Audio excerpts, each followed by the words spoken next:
Chers et frères, le Christ, paix, joie, grâce, amour à chacun, chacune de vous, au nom de notre Seigneur Jésus-Christ, et de la part de Dieu notre Père, en ce samedi de la deuxième semaine du temps de Carême. Aujourd'hui, l'évangile qui nous est proposé est l'évangile fameux que nous connaissons tous, de ce qu'on appelle souvent la parabole du Père miséricordieux ou de l'enfant prodigue, en fonction de ceux qui l'utilisent. Je voulais commencer par vous poser une question. Vous vous considérez être une de ces personnes, qui en question d'amour est opportuniste? Ou est-ce que vous pensez qu'on doit mériter l'amour? Que pour aimer la personne en face de qui je suis, doit mériter? Et si je vous pose la question de savoir, est-ce que vous pensez, toi tu penses que tu mérites l'amour de Dieu? Est-ce que tu crois que tu mérites d'être en vie? Est-ce que tu penses que tu mérites de te lever chaque matin respirant, même si la vie est difficile? Est-ce que tu penses? Donc, en fait, l'évangile d'aujourd'hui répond un peu à cette question. Mais voyons un peu en détail. Je voudrais m'arrêter sur un détail qui aujourd'hui m'a frappé un peu. Le texte de l'évangile que nous lisons nous dit que le patron, le père de la parabole, le texte nous dit que le jeune dit à son père, « Père, donne-moi la part de fortune qui me revient. » Le père leur partagea ses biens. On ne dit pas simplement qu'il donne les biens aux plus petits, sa part d'héritage. Cette version aujourd'hui est intéressante. La version d'habitude que nous lisons dit, le père lui donna sa part d'héritage. Le texte dit, le père leur partagea ses biens. Supposez que le fils aîné aussi reçoit sa part. Même s'il ne part pas, il l'a déjà reçu, il sait déjà ce qu'il a. La question est, comment est-ce qu'à la fin, il va dire au père, j'ai toujours fait du bien, je ne t'ai jamais désobéi, et tu ne m'as jamais rien donné. Et dit, ton fils, là, est parti. C'est comme s'il y a une jalousie, c'est comme s'il en veut au fils parce que le fils a pu faire une expérience qui n'est pas faite. Parfois dans notre cœur, il y a ça. Parfois dans notre cœur, nous en voulons aux autres qui ont fait des choses que nous ne pouvions pas faire. Même si c'est une chose, c'est une chose qui n'est pas moralement bien, même si c'est une chose qu'on nous dit interdite. Ils le font et ils ne sont pas punis comme on espérait. Alors qu'est-ce qui arrive? Nous nous sentons comme si on nous avait enlevé quelque chose, comme si on avait perdu quelque chose. J'aurais dû le faire aussi. S'il ne l'a fait, il n'a pas été puni. Pourquoi moi aussi je ne peux pas le faire? Pourquoi tu ne m'as pas de la permission de le faire? Je pouvais aussi le faire. Donc, parfois on est énervé, pas tellement parce que vraiment on est paladin de la justice, mais parce qu'en fait on est envieux et jaloux du fait que quelqu'un ait fait une expérience que nous aurions voulu faire et nous n'avons pas le courage de faire parce que moralement nous ne nous sentons pas disposés à le faire. Ou consciemment notre conscience ne nous laisse pas libre de faire cette chose-là. Il faut faire attention à ça.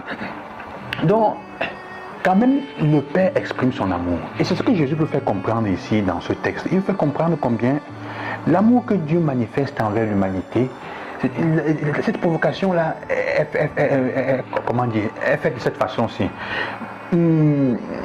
Et c'est ce que les gens ne comprennent pas. Ils pensent que sans mérite, on est exclu de l'amour. Et Dieu dit non. Jésus dit en fait, cette parabole le fait comprendre que non. On n'est pas nécessairement méritant de l'amour que Dieu nous porte. Il le fait par grâce, il le fait par miséricorde. Ce n'est pas que nous méritons toujours l'amour que Dieu nous porte.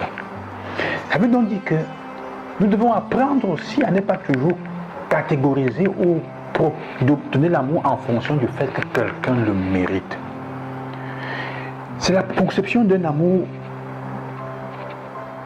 de mérite qui bloque la compréhension que Jésus veut faire comprendre par rapport à comment Dieu est, ce qu'il est venu annoncer. Jésus semble nous dire avec toute sa vie exactement le contraire de cela. L'amour de Dieu est sans condition, il est gratuit. Et il est exactement, c'est pour cela qu'il est capable de sauver notre vie, qu'il nous sauve. C'est pour ça que la parabole du Père miséricordieux du Fils est l'explication claire de cette logique de Dieu, qui donne tout gratuitement, et l'amour au-delà de tout. Et il fait comprendre, la conséquence c'est quoi?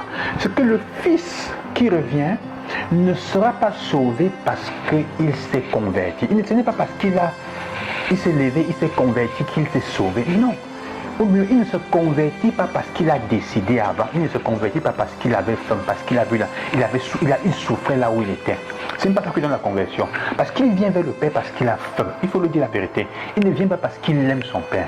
Mais l'amour que son Père va lui manifester, c'est ça qui va être la condition de sa conversion. On change et on se convertit seulement quand on est aimé. Évidemment, il y a aussi le risque que plus on aime quelqu'un et plus la personne se sent indigne de cet amour et risque de nous faire du mal. Il y a aussi ce mécanisme pervers. Mais les personnes ne changent que quand elles se sentent aimées. Regardez dans votre vie.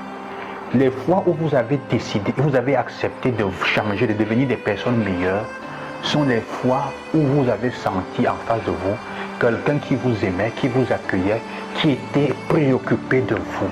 Alors vous vous êtes trouvé prêt à faire quelque chose pour changer. Quand nous ne changeons donc pas de vie à partir du péché, quand nous ne nous convertissons pas, quand nous ne faisons pas d'efforts pour devenir meilleurs comme chrétiens, capables d'aimer davantage et d'accueillir les frères et sœurs avec qui nous sommes, de façon gratuite, et donc de sortir de la logique du mérite, c'est parce que nous-mêmes en premier, nous ne nous sentons pas aimés par Dieu. Nous ne nous sentons pas aimés autour de nous et accueillis gratuitement. C'est parce que dans notre vie, nous n'avons fait l'expérience, nous n'avons fait que l'expérience de l'amour qui est correspondu parce que tu mérites. Si tu mérites, si tu te comportes bien, je t'aime. Et nous agissons souvent comme ça avec nos enfants. Si tu fais ceci, mais tu te comportes bien, alors papa ou maman t'aime, te montre combien il t'aime davantage. Non. C'est ça le problème. Demandons au Seigneur la grâce de nous sentir aimés, au-delà du fait des caractéristiques que nous avons, des capacités que nous avons, au-delà du fait que nous sommes des personnes braves ou pas. Et laissons-nous transformer. Je vous bénis au nom du Seigneur, chers et frères, que le Seigneur vous bénisse lui-même. À demain, loué soit Jésus-Christ.